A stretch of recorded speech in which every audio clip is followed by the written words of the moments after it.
स्वर्गीय लक्ष्मी नारायण पांडे मध्य प्रदेश की राजनीति में एक बड़ा नाम है। उनके नाम के बिना मध्य प्रदेश में भारतीय जनता पार्टी की कल्पना नहीं की जा सकती।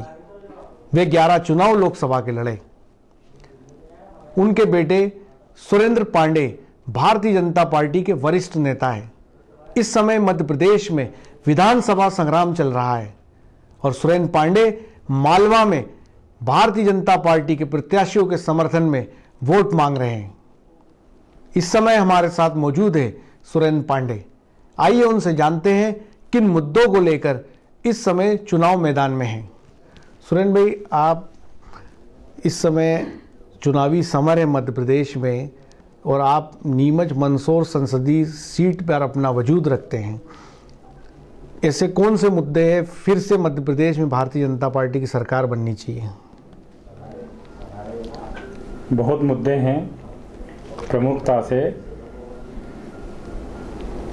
हमने जो बिजली की समस्या है, जो नीमच मंदसौर जिले में सर्वाधिक रूप से खराब हालत में थी, 2004 से लेकर 14 के बीच में, उसको रोशन किया है। पहुंचविहीन गांवों में हमने लगभग 100% सड़कें बना दी है।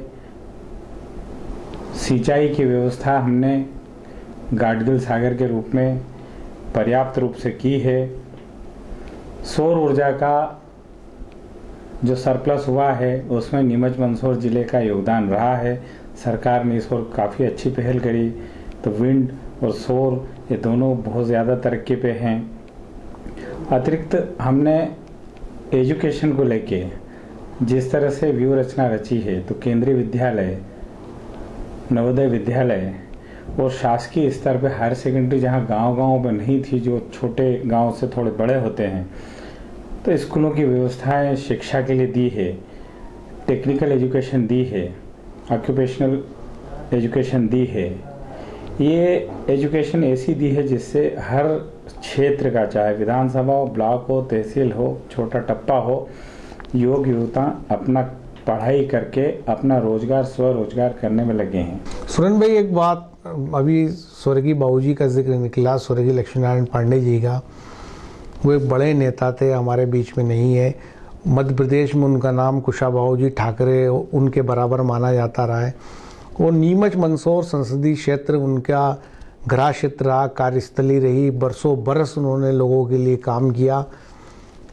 तो बाबूजी इस संसदीय क्षेत्र के 2000 से ज़्यादा गांवों के अंदर उनको जाना पहचाना जाता है, उनके लोग मौजूद हैं। इस समय आप चुनावी समर में हैं, आपका इस संसदीय क्षेत्र के गांवों में आना जाना होता है, लोगों से मिलना होता है। क्या लगता है कि बाबूजी की छाप अभी भी छुटी हुई है? लोग अभी भी आपसे मिलते हैं?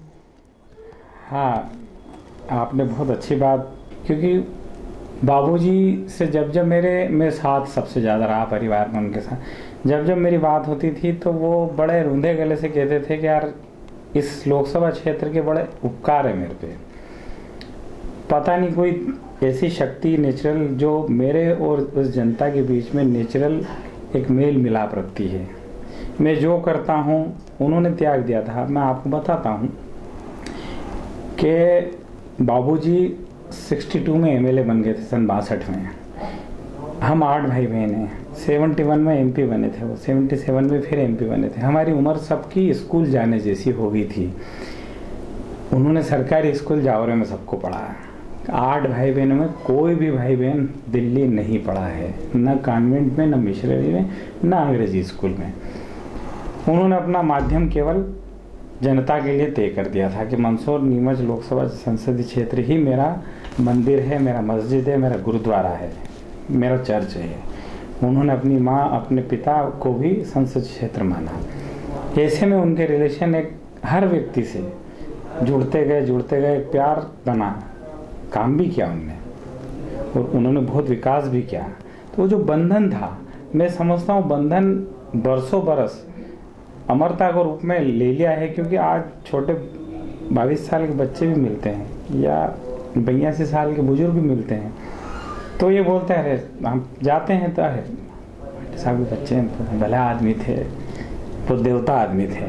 तो उनकी संज्ञा जो है, कोटिंग जो होती है वो मालवा के गांधी में होती है, लेकिन जो एक प्यार जो छलकता है लोगों का, वो प्यार कभी कभी हमको लगता है कि यार हमने महापुरुष के यहाँ जन्म लिया है और हमने पता नहीं कितने जन्मों की किस्मत से इस जन्म में इस व्यक्ति को पिता के रूप में प्राप्त किया है। तो वोट बैंक की अगर आप बात करेंगे तो निश्चित रूप से एक गारंटेड जो वोट है उनका, या गारंटेड सपोर्ट है, वोट भी नहीं बोलेंगे, एक बाउंडेशन है आपसदारी, वो रहेगी। और अगर ऐसा सब कुछ चलता रहा तो हम लोग तो नतमस्तक थे। हम तो इस क्षेत्र की जनता के लिए, खासकर मैं तो सदा ये उपकार जो उन्होंने दिया है बाबूजी के लिए, वो उपकार किसी भी कीमत पे उतर तो सकता नहीं, लेकिन खुशी खुशी हम चाहेंगे कि उनका आशीर्वाद बना रहे हम पे, स्वर्गीय पिताजी पे जो बना हम पे भी बना रहे। सुरेन भाई, आपने बाबूजी को बहुत नज़दीक से देखा, आप दिल्ली में आप उनके साथ रहा करते थे, संसदीय क्षेत्र के लोगों के भी आप सीधे संपर्क में रहते थे, कोई भी काम होता था लोग आपको फ़ोन करते रहे। ऐसी कौन सी खास बात थी जिसके कारण इस संसदीय क्षेत्र के लोग उनको लेकर दीवाने थे? क्या था ऐसा बाबूजी के अंदर? बाबूजी का जो मैं एज ए सन या एज ए बेटा मानूं तो एक निश्चलता थी, एक जिसको क्रिस्टल क्लियर बोलते हैं लाइफ, एक चरित्र था साफ। ऐसा चरित्र था जो बरसों बरस तपस्या करके भी बताऊं उस चरित्र को पाना मुश्किल है। दिल में उनके झूठ नहीं था, दिमाग में उनके भ्रष्टाचार नहीं था, शरीर में उनके कहीं भी दाग नहीं था। हम बोल सकते हैं कि ये एक कभी कभी लाखों लोगों में या कभी कभी 10-20 साल में जिसको बोलते हैं कि ऊपर वाला इंसान को इसलिए भेजता है कि सेवा करें, तुरंत उसको सर्कुलेट करते थे, जिसके द्वारा निवेदन आया या एप्लीकेशन आई या लेटर आया। तो वो उनकी स्पीड थी और उनकी स्पीड में कोई नकलीपना नहीं था, उनकी स्पीड स्वाभाविक थी। और वो सोते थे, आपको ये चीज़ें पर्सनल में बताता हूँ, वो सोते थे जैसे ही लेटते थे 45 सेकंड में नींद आ जाती थी उनको, 45 सेकंड में नींद आ जाती थी। और कोई वजन नहीं रहता था उनको, इसलिए इत्मीनान की नींद सोते थे, जो इस आज के इस दौर में बड़ी मुश्किल है। सब कुछ मिल जाता लेकिन मीठी नींद नहीं मिलती। और इतने गहरे उतरे हुए पॉलिटिशियन होने के बावजूद इत्मीनान की नींद सोते थे क्योंकि वज़न नहीं था। और इसीलिए मुझे इस समय आपसे बात करते हुए एक बात याद आ रही है कि शायर ने जो शेर कहा, शायद मुझे लगता है वो बाबूजी के लिए ही कहा होगा कि हज़ारों साल नरगिस अपनी बेनूरी पे रोती है, बड़ी मुश्किल से होता है चमन में कोई दीदावर पैदा। तो शायद बाबूजी भी उन्हीं में से एक रहे होंगे। हाँ, उन्हीं में से एक रहे हैं। और निश्चित तौर पर मुस्तफा भाई, आप तो उनके करीब ही रहे हैं, आपको वो बेटा ही समझते थे, आपसे प्यार भी करते थे। और मेरे फादर है इसलिए नहीं, लेकिन क्यों हजारों लाखों लोग दीवाने हैं? ऐसा दीवानापन तो होता नहीं है, क्योंकि उन्होंने कमाया केवल विश्वास है। मैं दौलत को तो नाम दूंगा ही नहीं। अपन इस विषय के साथ आगे बढ़ते हुए एक बात और करते हैं कि सुरेन भाई दिल्ली रहते हैं, ये शोहरत बरसों बरस से इलाके के अंदर है, तो ऐसी क्या खास बात है कि कार्यकर्ताओं में आपका चार्म बना हुआ है, आपको लोग बुलाना चाहते हैं, या आप जब लोगों के बीच जाते हो तो लोग आपको तलाशते हैं कि सुरेन भाई आए हैं? और हो सकता है भारतीय जनता पार्टी में जलन का कारण भी हो। ये क्या ऐसी बात है जो इस लोगों के अंदर आपका ऐसा रसूख है? मैंने इसलिए ये बात रसूख तो नहीं कहूँगा, हाँ मुझ जैसे एक समझ लीजिए साधारण आदमी को अगर मान लीजिए वो प्यार देते हैं, तो मैं इसमें भी समझता हूँ कि पूजनीय पिताजी ने कई सालों में मेरे साथ रह के मुझे जरूर वो जो लोग आते थे क्षेत्र के, जो लोग मिलते थे, जहाँ जहाँ मुझे भेजते थे, तो उनका कहीं न कहीं आशीर्वाद मेरे पे रहा, प्यार रहा, मेरे पे भरोसा रहा पर्सनल उनका। लक्ष्मीनारायण जी पांडे का भरोसा मेरे पे खूब था, क्योंकि चर्चाएं जो भी रही हो, जलन जो भी रही हो, लेकिन एक प्योर आत्मा किसी को अगर हाथ रखती है तो वो निष्पक्ष होता है। प्योर आत्मा कभी पक्षपात कभी नहीं करेगी, चाहे बेटा हो बीवी हो। ऐसे में मैं अगर कहीं जाता आता हूँ तो मैं भी उस गारंटी का हूँ जिस गारंटी को मंदसौर नीमच क्षेत्र की जनता ढूंढ रही है। बहुत बड़ी बात बोली आपने सुरेंद्र भाई कि मैं उस गारंटी का हूँ। इस समय मालवा में चुनावी रण है, क्या देख रहे हैं आप? इस संसदीय क्षेत्र की विधानसभाओं में जा रहे हैं, लोगों से मिल रहे हैं, क्या नक्शा दिखता है आपको चुनाव का? चुनाव का नक्शा स्पष्ट है। हमने काम किए हैं, बहुत मजबूत है। और ये धरती जो मंदसौर नीमच संसदीय क्षेत्र में लक्ष्मीनारायण जी पांडे का योगदान रहा है। खूब मेहनत करी उनने, अपनी जवानी, अपना बुढ़ापा, अपना परिवार, अपना सब कुछ त्यागा उनने, और अपनी मुस्कुराहट और अपना दिल दिया इस संसदीय क्षेत्र को उनने। तो वो लोग तैयार करें उनने। मैं मानता हूं कि इस क्षेत्र में आज भी उनजे से कम से कम 2 लाख लोग ऐसे होंगे जो उनके चरित्र की बताऊं फोटो कापी हो गई। तो उनने वो पैदा किया, और उनने पैदा किया है संस्कारों को, चरित्र को।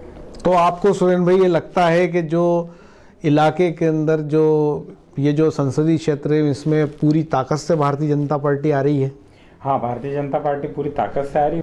सुरेंद्र भाई, पहले एक चीज़ अक्सर पूरे संसदीय क्षेत्र में चर्चाओं में रहती थी, तब आपकी गिनती उस तरह से होती थी कि कुंवारे नेता हैं, फिर लंबे इंतज़ार के बाद आपने शादी की। दूसरी बात यह है कि जो भी स्वर्गीय बाबूजी समर्थक लोग संसदीय क्षेत्र में रहते हैं वो अक्सर बात करते रहते हैं कि सुरेंद्र भाई कौन सा चुनाव लड़ेंगे, सुरेंद्र भाई कब चुनाव लड़ेंगे। तो इतना लंबा समय आपने राजनीति में निकाला, क्या इस तरह का कोई ख्याल आपके मन में आया? हाँ, मुझे चूंकि बाबूजी के साथ रहने के कारण मुझे बहुत वरिष्ठ नेताओं के साथ बहुत निजी रूप से रहने का सौभाग्य मिला है, जो बहुत बड़े बड़े नाम हैं, आदरणीय नाम है और अच्छे नेता हैं। तो मन करता था कि क्यों नहीं करा जाए। लेकिन जब बाबूजी को हम देखते थे काम करता और बाबूजी के हम काम करने दौड़ते थे, तो हमको आज भी दुख है कि बाबूजी को चुनाव हम चाहते थे कि लड़े जाएं, क्योंकि वो योग्य थे। ये दोनों चीजें मंदसौर लोकसभा क्षेत्र की जनता की वजह से ही है, ये हमको लगता है। और बाबूजी मानते भी थे। मंत्री नहीं बनाया, बाबूजी हंस के बोलते थे, यार पार्टी कितना सम्मान करती है, हर बार मुझे प्रतिनिधि के तौर पे प्रत्याशी बनाती है, ये क्या बड़ी बात है, और जनता उससे भी अच्छी है। तो सुरेंद्र भाई, पॉलिटिक्स के अंदर भी आप इतने लंबे कुंवारे रहोगे कि इसमें भी कोई चुनाव लड़ोगे आप? नहीं, कुंवारा नहीं रहना, क्योंकि मैं निजी जिंदगी में भी कुंवारा नहीं हूं, तो अब मैं क्यों कुंवारा। अब मेरे को है कि चुनाव लड़ना है और बाबूजी के सिद्धांतों पे लड़ना है, बाबूजी के नाम से लड़ना है। और बाबूजी के जो लोग हैं, बाबूजी के सब लोग हैं, सभी प्रकार के, सभी वर्गों के, सभी धर्मों के, सभी लोगों के भरोसे मैं चुनाव लड़ना चाहता हूं। और चुनाव इसलिए लड़ना चाहता हूं कि मैं वो सेवा दूं, वो प्यार दूं और वो प्यार लूं, और एक बार उपकार उतारना है इस क्षेत्र की जनता का। जो उपकार, बहुत उपकार है, मतलब मुस्तफा भाई इतना उपकार है इस क्षेत्र की जनता का कि हम मर भी जाएं उनके लिए तो बहुत छोटी बात है। वो इसलिए चुनाव लड़ना है। और मेरा मन है, पार्टी मुझे किस प्रकार का चुनाव लड़ाएगी ये पार्टी का डिसीजन है। ये थे वरिष्ठ भाजपा नेता सुरेंद्र पांडे, जिनका साफ तौर पर कहना था कि मध्य प्रदेश में प्रचंड बहुमत से भारतीय जनता पार्टी की सरकार आएगी। और सबसे खास बात यह है कि सुरेंद्र पांडे के बारे में एक शोहरत आम है कि वे आम तौर पर मीडिया से बचते रहते हैं और मीडिया से मुखातिब होने से परहेज करते हैं। लेकिन आज हमारे साथ उन्होंने लंबी बात की, और इस दौरान उन्होंने और स्वर्गीय लक्ष्मीनारायण पांडे के साथ जो उनके जीवन के क्षण, बिताए हुए क्षण है, उस पर भी प्रकाश डाला और बताया कि किस तरह से स्वर्गीय बाबूजी अपना जीवन जीते थे और किस प्रकार से इस संसदीय क्षेत्र और पार्टी की उन्होंने सेवा की। मेरे सहयोगी दीपक खताबिया के साथ मुस्तफ़ा हुसैन, नीमच।